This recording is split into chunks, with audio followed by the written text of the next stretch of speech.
What's up? We're back.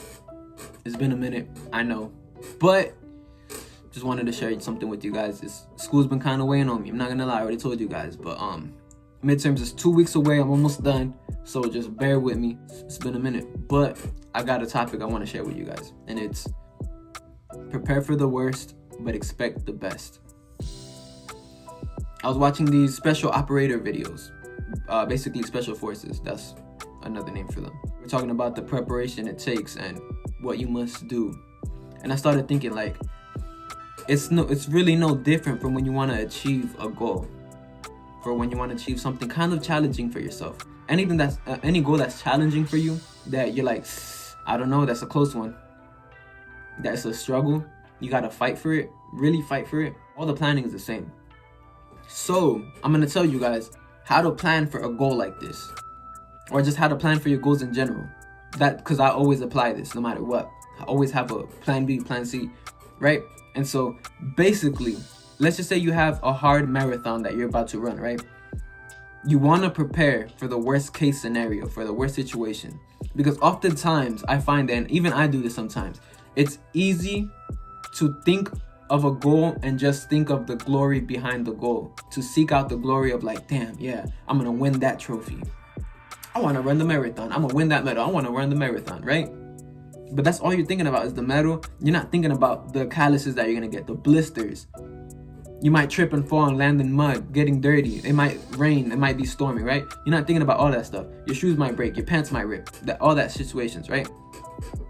And so when you're doing a goal, research it thoroughly as you can, and write down the stuff, just write down the shitty stuff you don't want to deal with, but you have to. So example, let's say there's obstacle courses. You have weak grip strength. You might want to work on that. You might want to do more pull-ups. You might want to do more dead hangs. Basically all the shitty stuff, and research thoroughly and make a plan of action according to those. So you're preparing for the worst case situation. And I promise you, if you do this, I always do this when it comes to a goal. When you do this, you will crush it, or you will be at least like one of the top people. You'll be one of the top people. Because a lot of people, they just think of the glory of the goal. They're not really thinking about the struggle behind it. And that leads to their downfall, because they either underestimate it, or they're just blinded by the glory of it, the medal, the bragging rights, whatever, right? And so you don't know what's coming to you, as opposed to the other person, the person that I'm talking to you about, the one that's doing all that planning. They're preparing for a hurricane to come. And so let's just say it's a little thunderstorm, not necessarily a hurricane. That's nothing, they could deal with it. Something slightly unfortunate happens, they could deal with it. And even if something unfortunately does happen, they've already trained to a high tolerance of that, to where they can deal with it. There's something I was always worried about when I was younger, when I was boxing. And I told my coach about it at one point. I'm like, man, I'm just scared of losing. I'm not scared of the opponent, I'm scared of the loss. Because that goes on your record. You're basically humiliated for a little bit because you lost. Nobody wants to lose, right? And he said that feeling is fine. And there's something I want to teach you guys too. That feeling is okay. There's nothing wrong with fear of losing. But you must accept that you might lose, but you must train to win. That sounds mad obvious, but that's basically the message of this video, is that you must accept, even in battle, warriors, soldiers in general. Let's just say this, let's go off topic a little bit. You must accept that you might not come back. You must accept your death. Not saying that you plan on dying, not saying that that's what's going to happen. But that goes back to what I just told you about researching thoroughly and preparing and working hard and putting work after it, right? You're being tested with a trial when you have a goal ahead of you that you don't know how it's gonna happen, but you know that you're gonna work like no other person to get it. And you're doing all this stuff.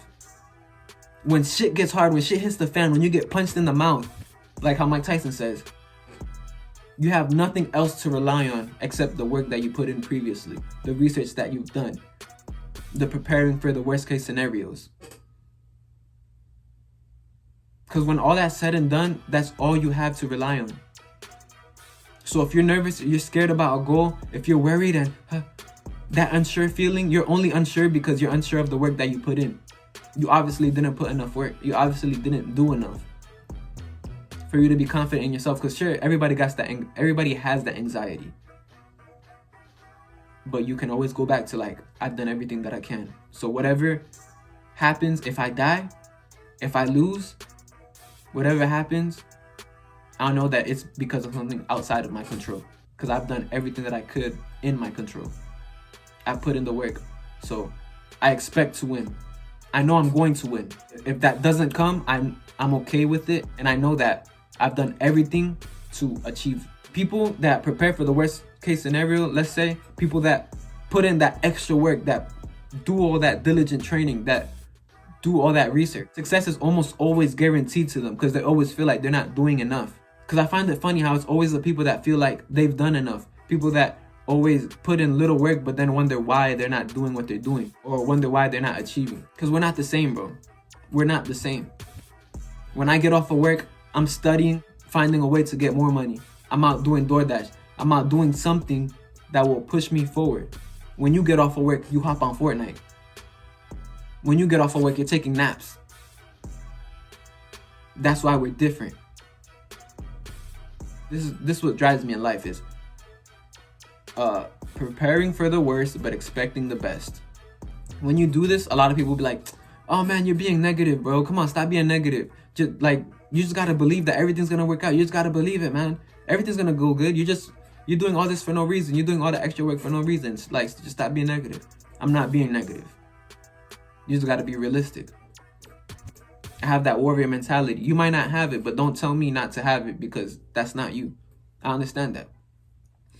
So, like I always say, like how I just said, you must accept that you might fail. You must accept that you might die. You must accept that an outcome that's not favorable of yours might happen. Right? But when you do that, all that you can, that's fine. Because I've done all that I can. And if I do all that I can, I know 99%, this trophy, this goal, this reward will not be denied to me. Because it is my right. And if I fail, I know that I've done all that I can. Well, I'm going to do it again. Because I know eventually I'm going to get it. Right? And so that's what I'm saying. Like, unless it's death. There's another saying, any failure that's not death is psychological. Do the stuff that you suck at. Do the thorough research. Put in the work so that when you're tested, you can fall back on that and be like, no, I've prepared for this. I got this. And the 9% chance you're going to get that, whatever you want to achieve. Because if you have any type of uncertainty that's in your control, that means you didn't put enough work. And that's basically the message of this video. And I just wanted to guide you guys basically of like my thought process and what I think, because I realized like not a lot of people think like that recently. And I think this is a good way to tackle your goals. This is a good way. Expecting the worst and preparing for the best. That's at least the warrior way. That's the way the samurais do it. That's the way soldiers do it. That's the way boxers do it. When Sugar Ray, you guys might not know who these boxers are, but like I said, I do research. When Sugar Ray Leonard fought Roberto Duran's Manos de Piedras, you guys might know, might not know, but the first fight, Sugar Ray Leonard got beat by Roberto Duran. So what did Sugar Ray Leonard do? He trained with somebody that had Roberto Duran's fighting style, but he said fight dirty. So he said throw elbows, do all this stuff, clinch me on the inside, step on my shoes. He prepared for the worst case scenario, so that when he fought Roberto Duran again, and Roberto Duran was celebrating his win, his first win, he's out getting drunk, you know, he wasn't in his top shape. When he fights Sugar Ray Leonard beats him and he quits. No mas, the famous quote. And so, I'm done with my rambling. Please like and subscribe. I know it's been a minute. You know, I'm gonna get past through it. You guys share your motivation. If you guys achieved anything, I want to know it. Share it with me. You know, I need that motivation. Maybe I might be slacking. Maybe I might have bad habits that I'm indulging in because I'm imperfect and this is a journey, and I want you guys to be on this journey with me, and you know, that we share with each other. This is a community. And so if you guys got any goals or whatever that you've accomplished, anything crazy, put in the comments. It might help me, it might help somebody else, you know, you never know. And prepare for the worst, but expect to win, expect the best, because all you have to achieve the best is the work that you put in. You heard? And I feel like there's something else I gotta say, but I don't think so. Anyways, my love, peace.